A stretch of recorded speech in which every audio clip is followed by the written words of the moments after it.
Introduction. What is Electronic Chart Display and Information Systems, or ECDIS? The Electronic Chart Display and Information System is a navigational chart system used in naval vessels, enhancing workload. It complies with IMO Regulation V19 and V27 of SOLAS Convention, displaying information from a system electronic navigational chart (SENC). ECDIS also offers features like planning, monitoring, data computational, and ENC updating. It uses tides tables and sailing directions and incorporates additional maritime information like radar and weather. Discussion. Electronic charts are the new navigation aid that can provide significant benefits to maritime navigation, safety, and commerce. More than a simple computer graphics display, electronic chart system combine both geographic and textual data into a readily useful operational tool that can. Electronic charts are a real-time navigation system that integrates a variety of information displayed and interpreted by the mariner. The most advanced from the electronic chart system represent a new approach to maritime navigation. ECDIS and International Performance Standard. To be considered as an ECDIS, an electronic chart must comply with the performance standard for ECDIS established by the International Maritime Organization, or IMO, under development for over 10 years. The IMO performance standard for ECDIS specify the components, features, functions of a system in which the primary function is to contribute to safe navigation. They were formally adopted by IMO on 23 November 1995 and issued as IMO Resolution 817. Backup arrangement for ECDIS were adopted by IMO on November 1996 and became Adaptive 6 to the performance standard in conjunction with the IMO performance standard for ECDIS. ECDIS components and data flow. ECDIS components consist of computer processor, digital database, electronic chart data, navigation sensor inputs, GPS and RAN, and lastly, color display. Additionally, shipboard sensors input may include ship's gyropath, depth sounder, a marine radar ARPA, and shipboard automated identification system (AIS).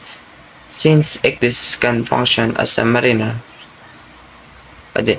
window to the world, the navigation-related information could be displayed as well as could include navigation-related information such as tides, water level, current flow, ice coverage, visibility, and location of other vessels beyond visual or radar range.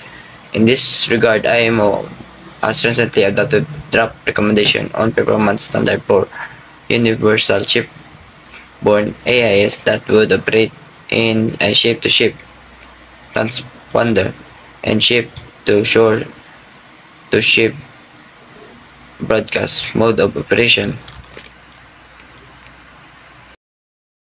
Key features for ECDIS. The IMO performance standard for ECDIS provides specific guidance regarding the various components, features, and functions which make up an ECDIS. As described in the various sections of the IMO performance standard for ECDIS, there are important features, functions, and capabilities provided by ECDIS from 1998 to now.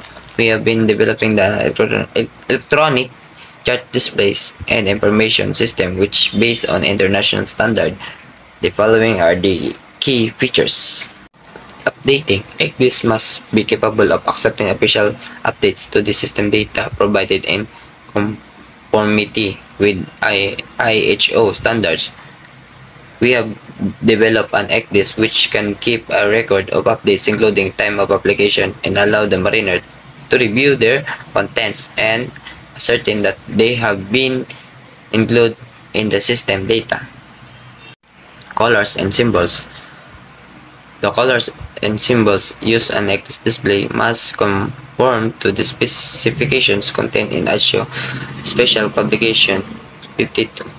This includes a specified size and appearance of symbol, figures, and letters, A particular useful features in mariners' ability to select different colors display schemes for daylight, nighttime, or twilight conditions. Standard display and display base. This is the level of information that should be shown when a chart is first displayed. Depending upon the needs of the mariners, an amount of the information may be modified by the mariner for route planning or route monitoring. However, an ICDIS must return to the standard display at any time by a selection operation. Thus, it is the mariner who decides what level of information is required during a particular situation or task at hand. Display-based is the layer of information which cannot be removed from the display and includes information which is required in all geographic areas and during all circumstances. It is not intended to be sufficient for safe navigation. Depending on the needs of the mariner, information may be displayed at different scales, like zoom in or zoom out. This system will show us different details.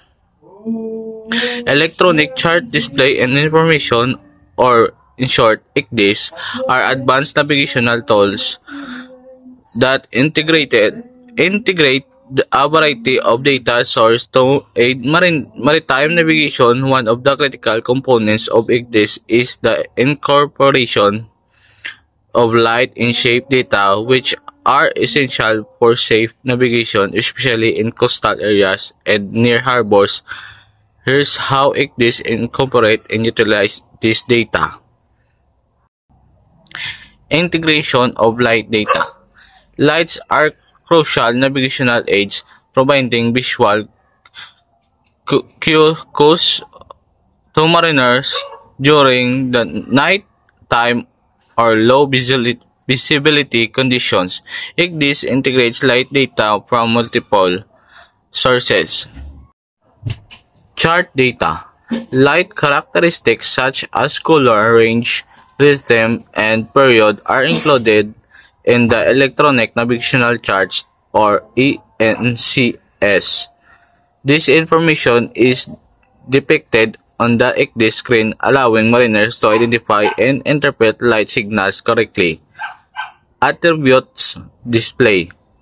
Each light's attributes are stored in the ENC database and can be accessed by selecting the light symbol on the ICDIS display. Attributes typically include information like the light structure, sector limits, and operational status. Sector lights. ICDIS system display sector lights with different colors and arcs, indicating the direction in which the lights are visible in their specific sectors.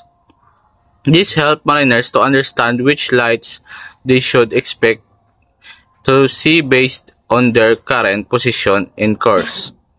Dynamic updates. ICDIS can receive real-time updates on light statuses through notice to the mariners or other real-time data feeds, ensuring that mariners have the most current information.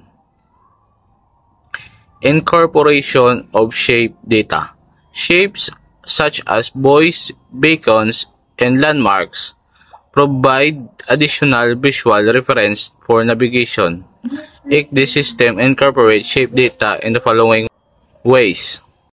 Chart symbols. Shapes are represented by the standardized symbols on the ICDIS display. These symbols conform the International Hydrographic Organization, or IHO, in standards, making them universally recognized to mariners.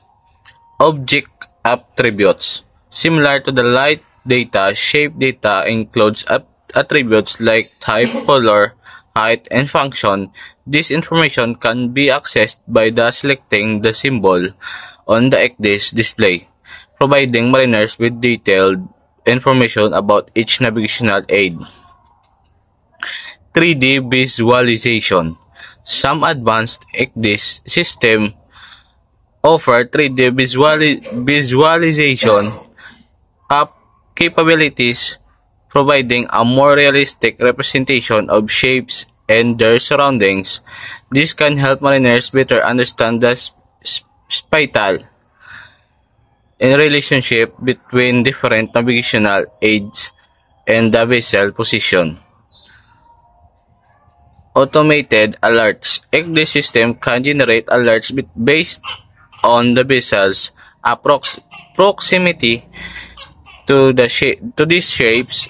For instance, if a vessel is a collision course with a buoy or entering a restricted area marked by shapes, ICDIS can issue warnings. User interaction and customization. ICDIS allows users to customize the display of light and shape data according to their presence and situational requirements. Layer control. Mariners can control which layers information are displayed, such as turning on or off the visibility of certain light or shape data to reduce clutter or highlight specific navigational aids. Scale and zoom. The ability to zoom in and out of chart helps mariners to view light and shape data at different levels of detail, from a broad overview to a detailed examination of a particular area. Overlays and filters. ICDIS can overlay additional information such as radar data on the top of the chart, helping to cross-reference real-time observation with charted data. Compliance with standards. ICDIS system comply with various international standards to ensure consistency and reliability of light and shape data. International Maritime Organization, or in short IMO, ICDIS system must meet the performance standards set by the IMO, which include the proper representation and handling of light and shape data. International Hydrographic Organization, or in short IHO, ICDIS uses ENCS produced according to IHO standards, ensuring that light and shape data are accurately depicted and consistent across different systems and regions. By integrating light and shape data effectively, ICDIS enhances situational awareness and safety for mariners, providing a comprehensive tool for navigation that combines traditional charting with modern digital capabilities. Recommendation. In recommendation, ICDIS software creates a database from the ENC data called the CANC, and from this selects information for display. The ICDIS software manual receives and processes serial data from navigational sensors and displays the textual and graphical information simultaneously with the CANC information. It is the CANC that is equivalent to up-to-date charts as stated by the performance standards. As originally conceived, ICDIS was designed to use internationally standardized and officially produced vector data called the ENC, or electronic navigational chart. Only when using ENC data can ICDIS create a CANC and thereby function in the ICDIS mode. Updates for ENC are installed into the ICDIS separate from the ENC data itself. For the mariner, this involves activating a special utility accompanying the ICDIS and following the on-screen prompts within the same utility, update content, and update log files in textual from can be viewed. Once the ICDIS software itself is reactivated, the update information is accessed in conjunction with the ENC data, and the CENC database is created just an ENC, and updates are transformed into the CENC. So, two are other data types accessed and combined. As is the case with any shipboard gear, the user must be aware of capabilities and limitations of digital charts. The mariner should understand the nautical chart data displays possess inherent accuracy limitations. Because digital charts are primarily based on paper charts, many of these limitations have migrated from the paper chart into the electronic chart. Electronic chart accuracy is for the most part dependent on the accuracy of the features being displayed and manipulated. While some ICDIS and ECS have capability to use large-scale data with produced from recent hydrographic survey operations, example, rigid channel limits or terminal facilities. Most raster and vector-based electronic chart data are derived from existing paper charts. Conclusion. In order to gain type of approval certificate by user in ICDIS system which is developing will need to comply fully with IMO performance standards for ICDIS. Anything else use of non-official data different that chart content display reduced functional capability will likely be considered non-compliant results from Shanghai Marine Administrations. Experiments and at-sea trials have shown by ICDIS is the most effectively means of navigation comparing with more traditional methods, visual effects, radar or plotting fixes on paper charts. ICDIS has also shown that mental stress and workload on the bridge, and the portion of time spent navigation-related tasks can be reduced. This in turn allows more time for higher risk and collision avoidance. Since ICDIS is capable of continuously displaying on own ship's position on their electronic charts, there are increasing benefits of having other real-time information available that can be used to increase the safety and efficiency of the voyage. Timely information on water levels and current flow can be significant benefit to mariner in terms of optimizing and the timing of vessels transits or the amount of vessels cargo loading.